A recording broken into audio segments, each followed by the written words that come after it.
Court calls the case, People versus Lawrence Buckner. That's one people. On behalf of Mr. Buckner.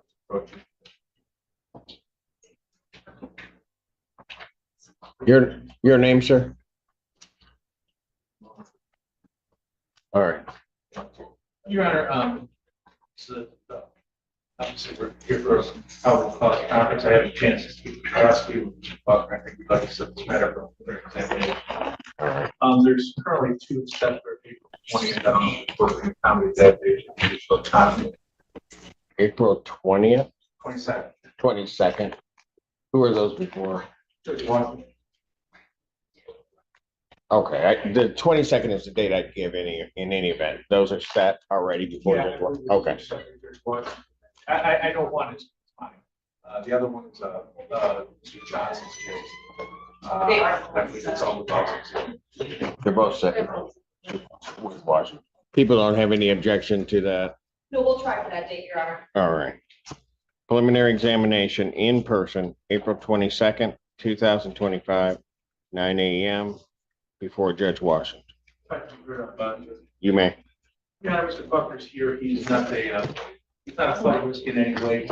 Locally, I believe that the objectives of the court could be accomplished in terms of any violation or any kind of contact with any of the complaining witnesses in these matters. Could be achieved through a tether or a hot zone or a tube zone. As I said, he's not a flight risk. He has a bond. I believe the bond in this matter is $75,000. In looking at it, I think there's a bond of remand in the MDOP case, which is not the case I'm representing him on. But I'm not quite sure if that was. There's two other cases. What do you have? Because I don't have those before me. So. If, I don't. I need to address the bond. Well, case. Mr. Buckner was going to try to say something, but I don't know if you want him to say anything, Mr. Betty. Judge Simpson, last time I was in court, I came here to go to court. Prosecution had brought up intimidated witness charge. You said that you were going to remand me back to Washington County Jail until you get that video to see if I actually threatened the witness. Well, until right, but let me just clarify that. I was going to look at it as to whether or not I was going to do a remand prior to the charges coming forward. The problem was the charges then came forward, and so I arraigned you on the charges. So there was a distinction in what I was doing at that point, but go ahead. I was under the impression that once you look at the video and see that any criminal activity was done on my part, that you would reinstate my bond. And my words watching the videos, I didn't do anything. It's he say, she say. I wasn't going to be in crime, sir. Okay, so Mr. Buckner, just so you understand what I was doing. Remember at the time that you appeared here, and a flight risk is not my issue with Mr. Buckner at all, because he voluntarily came in and he cooperated with the court in every respect whatsoever. But at the point at which we were addressing it and it was brought up to the court, I did not have a complaint in the case. And so what I was doing, the people at that point were asking to have you remanded, defense counsel, and you were objecting to that. And at that point, I was going to make a decision as to whether or not I was going to remand with knowing that the charges may be coming. But I wanted to look at something because you were vehement in saying no, people, and I knew that there was this video there. Before I could even get to that, the charges came through.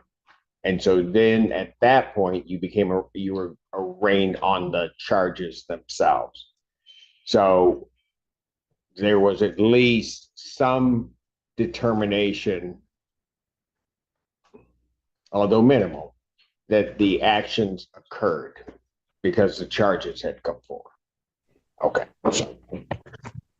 Judge Simpson, I would like to say in closing, I appreciate you. However, I was brought back up to see that one had informed me that you didn't get to watch the video, but you did. I know. Okay, so we can go, Mr. Ruckner, we can go through all of this. The problem is, it doesn't matter what the bond in this case is because he's denied on his other case. So I'm not going to change everything, let it all get before Judge Washington. She can make a determination of your bond. She can hear this argument of the bond in this case, as well as what's going to have to be your argument in the other case. Because I could change your bond in this one, it doesn't release you. I'm talking about the $75,000 bond. I'm talking about the bond. I came to court for I was at the court for the gun charge, no, the NDOP case. They told me, it is what it is. Yahweh, God of the universe will vindicate me, and I'm thankful for all this time. Thank you for your time. All right. We get to 2 weeks in jail, time to sit there. No weapon formed against you shall prosper. In these lies, I will be vindicated. I will be vindicated. And I hope, and I will be filing malicious prosecution against Washington County for everything that they did to me since my shooting. All right. So what I'm going to do is I'm going to deny, just so that we have a record of it, I'm going to deny your request. The reason I'm denying it is because he's held on the other matter. And then this exam will be set on the 22nd with all his other matters before Judge Washington. Bond will continue in this. Thank you, Your Honor. Thank you.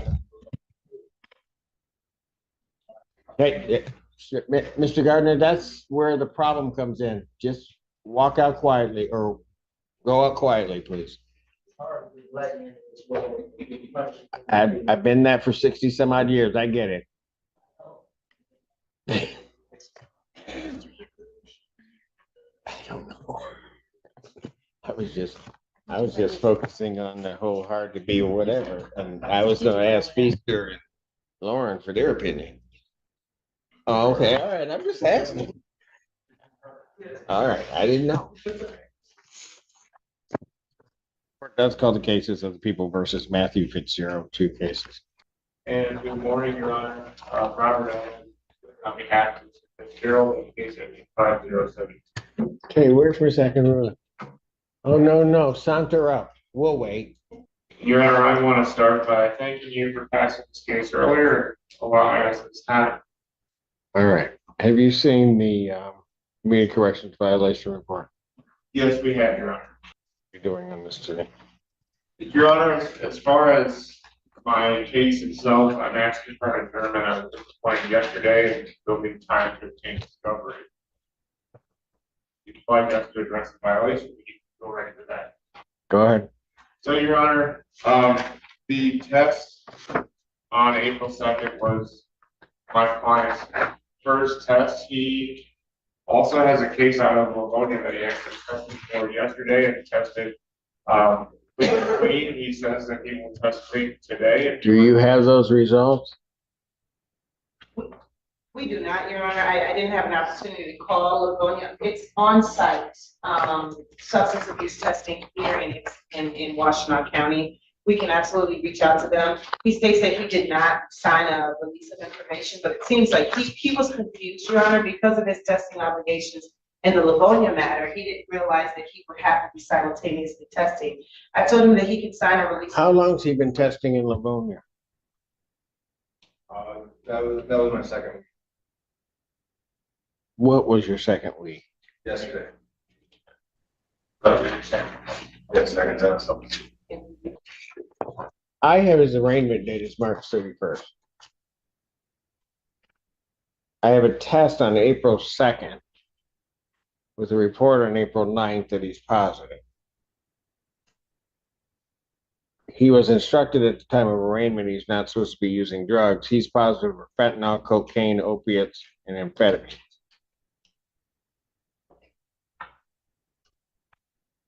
Your Honor, Also, as I'm to understand that at the time he tests positive for these, he's also not supposed to be using narcotics from his order out of Livonia. So you'll be in violation in that case also.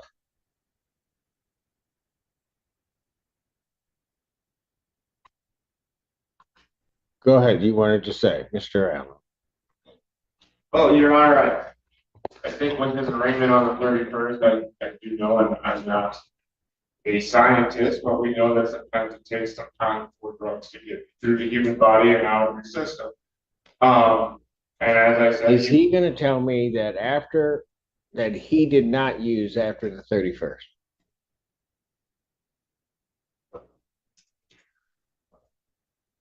he says he did not use after the 31st.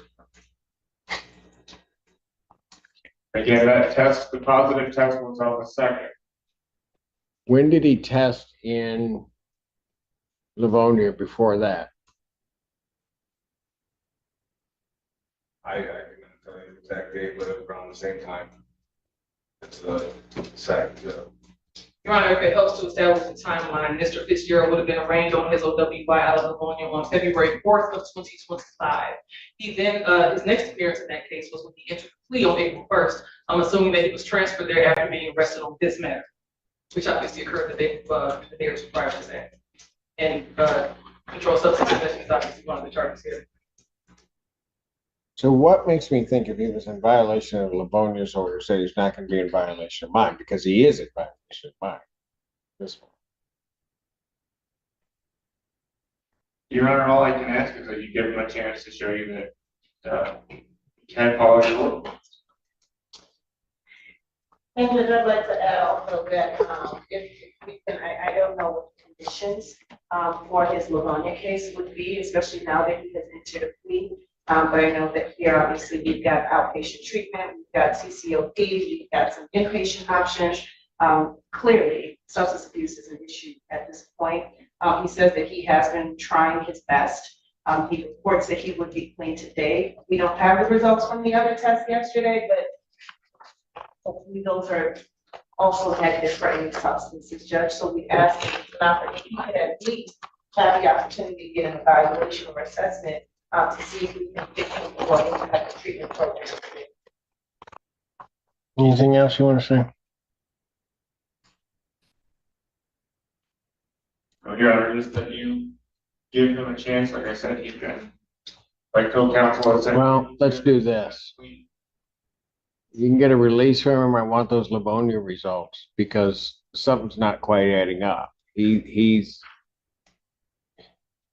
and it's not like it's one drug. He's got a whole cocktail in him when he comes here to testify or comes here to test.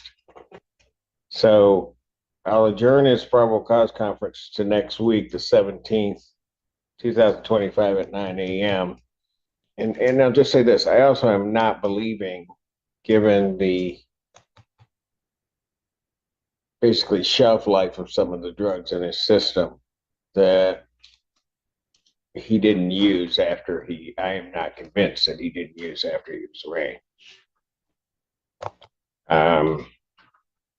So at this time, defendant's bond is revoked and you guys can get a release of information from him and make a determination as to getting those test results to me, and I'll take another look at it. From bond denials and drug violations to a dramatic 20-year judgment battle, Judge Simpson consistently demanded accountability and saw through emotional excuses and late claims. Whether handling criminal supervision failures or civil debt disputes, the court emphasized personal responsibility and timely action. These cases remind us that courts prioritize evidence and rules over stories. If you found this case as shocking as we did, make sure to hit that like button, share your thoughts in the comments, and don't forget to subscribe for more jaw-dropping courtroom breakdowns.